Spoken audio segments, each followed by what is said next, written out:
So yun na nga, welcome back guys sa ating munting channel. Ayan mga kadungers, ayan habang kami ay nagkakape dito.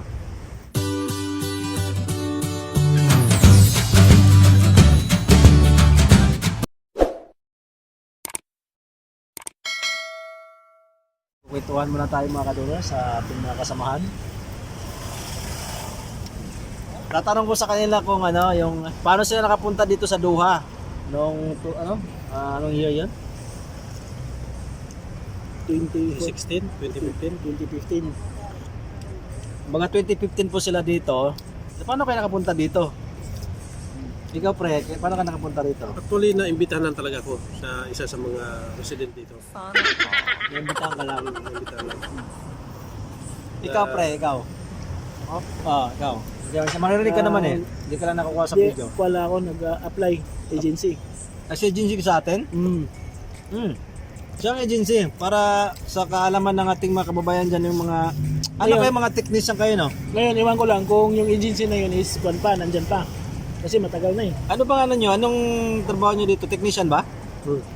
Mga technician.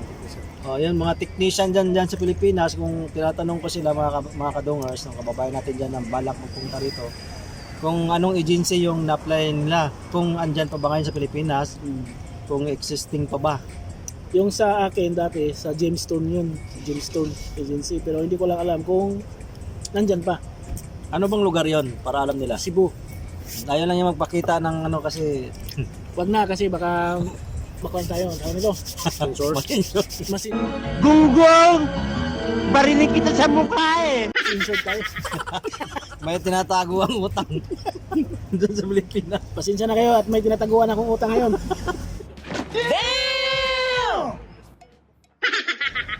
Char. Hindi kasi yung aming tripod, maliit na yung lamisa. So yung upuan, limited lang, mayroong nakaharang sa gitna. So hindi makaiusot, kaya ganito lang. So magkano binayad mo doon? Balik tayo sa pagpupuntuhan natin. Yung binayad ko doon is One salary lang. Meron bang placement fee? Meron No? meron placement fee pero nagbabase yung sa magiging sahod mo dito sa Qatar. Oh. Halimbawa, 1 month salary. 1 month salary yun. Eh, nung nabayaran ko dati is nasa kwan yun. Nasa 16,000. Dati pa yon. Dati pa yun ha. 2015 pa daw yon. Dati pa yun. Iwan ko lang ngayon. Kasi nag-increase na ngayon yung... Lahat naman tumaas. naging, Pante lang bumababa. Gago! Cut. Ikat tumataas. Lahat na tumataas na, panty lang bumababa. isa na ulit. Kamu lang. Akala ba, joke tayo. Joke tayo. Seryoso. Sige, walang cut. Lahat daw tumataas. Char lang yun na yung sabi nito, panty lang bumababa. Magkano ba binayar mo doon? O inimbitahan ka rito, anong ginawa mo? Pamasahe lang. 1 month salary. 1 month salary. Agency din. Agency din. Para dito. So yun na nga mga kadungers, agency din. Ano ba agency yun? Sa'yo? Kalimutan ko na eh. Ulitin ko yung sa'yo ano? Ayun sa Gemstone. Gemstone sa may? Sa Cebu. Sa Cebu dahil siya. Sa Cebu, Gemstone Agency. So hindi lang namin sure kung nandyan pa daw ngayon, kung existing pa. Matagal. So 15,000 na yung binayad niya na parang placement fee. Yan lang. Tapos, anong proseso nun? Medical. Lahat na. Mga technician to mga to sa Para lang. fire alarm. Yan. Yung mga fire alarm technician yan. Tapos ikaw ano ka? Ganun eh. Pero agency sa Maynila. Sa Maynila naman tong isa. Si aking kaututang nila. Ano agency ka doon? Kalimutan ko na yung agency. Matagal na. Tagal na kasi 2015. So nire-recall namin. Hindi ko na maalala yung agency. Hindi ko na alam kung nag-exist pa ngayon. Pero yung pangalan ng kwan, ng kwan doon, ng tawag nito, yung, Building? kasi kayo yung kwan ba? Yung nag-aayos ng papel. Nag-ayos ng papel ba? Yung nag-aayos Reception ba? Sa pangalan ng receptionist. Nakilala ko siya. Yung nag-aayos ng papel na alala niya. Ano pangalan? Aida? Hindi, si ano yan. Lorna. Lorna? Barinig kita sa mukha eh! Gago! Hindi niya malala yung agency niya. Hindi nga. Wala. Ganun ka na katanda. Matagal na yun, hindi ko na Ganun siya katanda niya malala. kalimutan ko na yung pangalan ng agency ko. Hindi ko na iniisip kasi yun.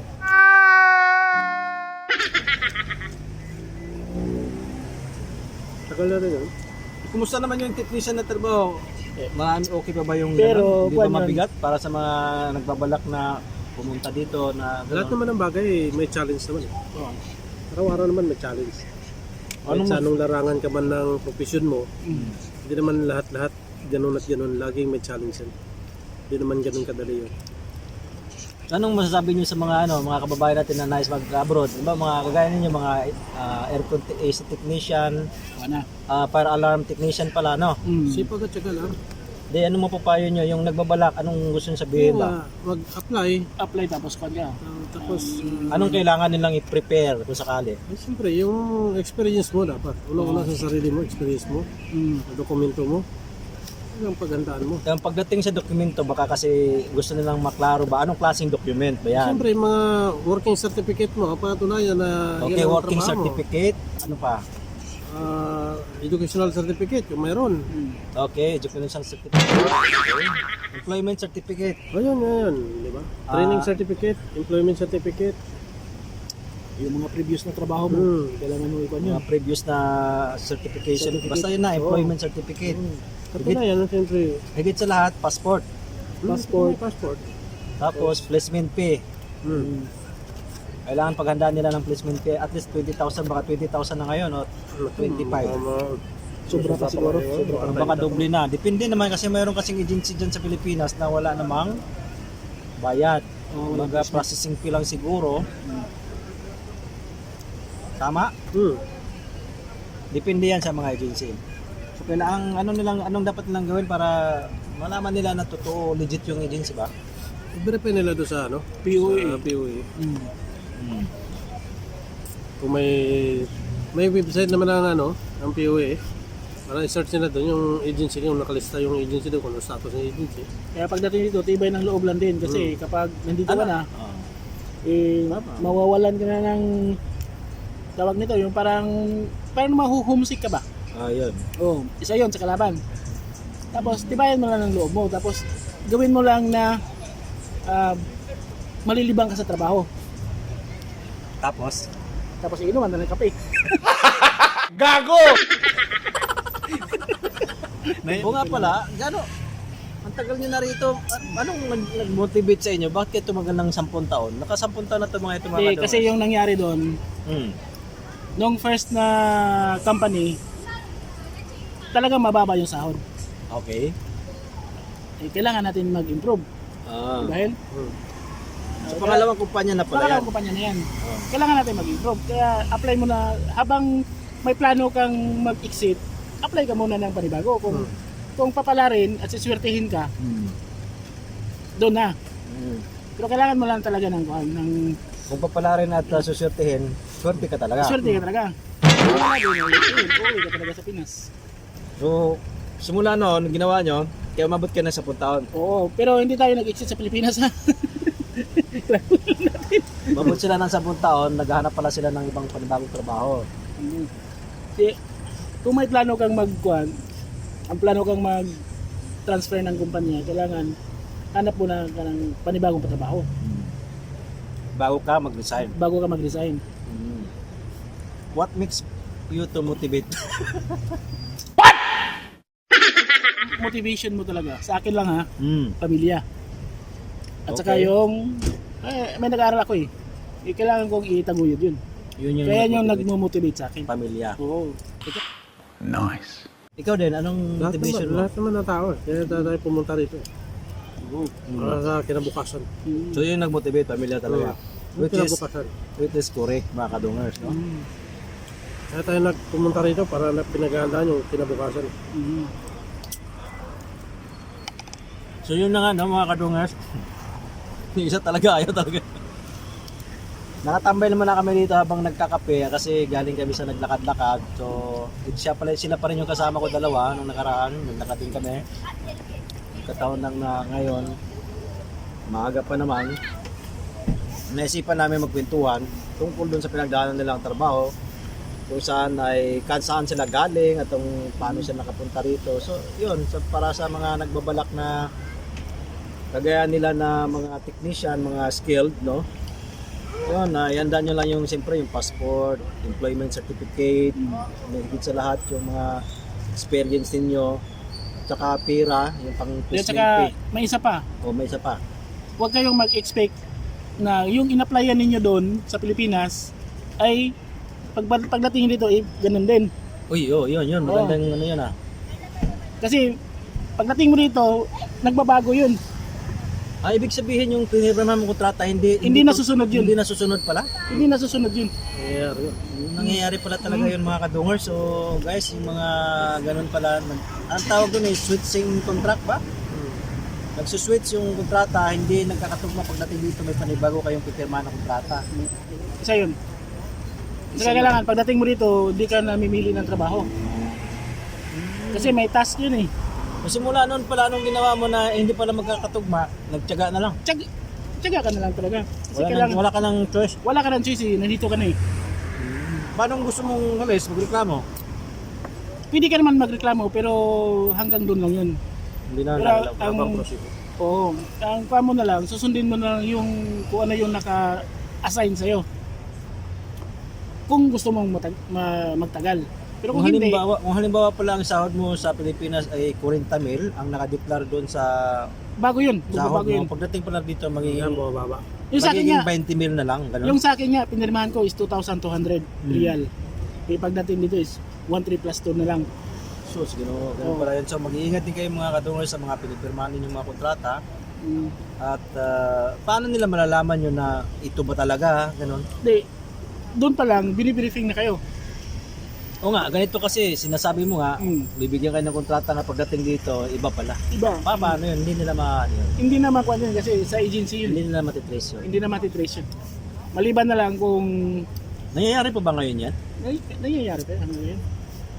Oh, nangyayari pa rin ba talaga? So mag-iingat tayo ng mga kadungers sa depende yan sa agency kung talagang yung agency ninyo ay lehitimo. Yung talagang Mga legit naman yung mga agency doon. Kaso nga lang, kung ikaw lang talaga nangangailangan ng trabaho, makakalis ka. kahit na malit na yung magiging kainat na nun, i-grab mo talaga yun kasi walang-wala ka na eh. Isa yun. Kaya ang kuhan ko lang, masuggest ko lang doon sa mga bago. Halimbawa, kami matatagal na eh. Kung may opportunity na pwede mong pag-applyan sa local, gawin mo na. Sa atin, Dito. lokal. Oo. Kasi Kapag nandito na. kapag nandito ka na. Pero kailangan mo pa rin tapusin yung kontrata mo. Huwag kang tumalon kaagad. Let's say ang kontrata mo 2 years. 2 years, tapusin mo. oo. Tapusin mo muna magtiyaga yun. talaga. Tiyagaan mo lang talaga. Kasi kailangan mo din yun. Kasi yung experience na yun, may apply mo yun sa bago. Ayun, no? Kung dumating man kayo sa punto na nagkakaroon ng switching doon sa kontrata ninyo, Oo. wala na daw siyang nagawa, so ginrab niya opportunity, nagtiyaga siya within 2 years, lumipat ng ibang panibagong Pag-experience ninyo. Oo. At the same time, experience na rin Experience daw. mo din yun. So yun isa sa nagpatibay, no, na tumagal sila mga kadungers. Ganun pala pinagdaanan niya. Hirap din pala, no? Hirap yun. Tapos, bukod doon, siyempre malayo kayo sa pamilya, sa asawa ninyo. Hindi rin pala ganun ka, no? So, yun mga kadungers, at narinig natin yung kanilang side na paano siya nakapunta rito at paano ang gagawin at anong kailangan. So, hanggang dito na lang muna siguro mga kadungers at kami ay gugura bells na. Maraming salamat at mga kadungers, thank you sa lahat at sana ay huwag kalimutang subscribe ang ating channel, yung mga bago dyan at i-share na rin sa mga kaibigan ninyo baka sakali makatulong ang aming pinag-usapan ngayon sa munti namin channel. Alright, kaya ako ay nagsasabi sa inyo mga kadungers na kapag may tiyaga, bye-bye! A year ago, I've changed for the better this time. I thought I would never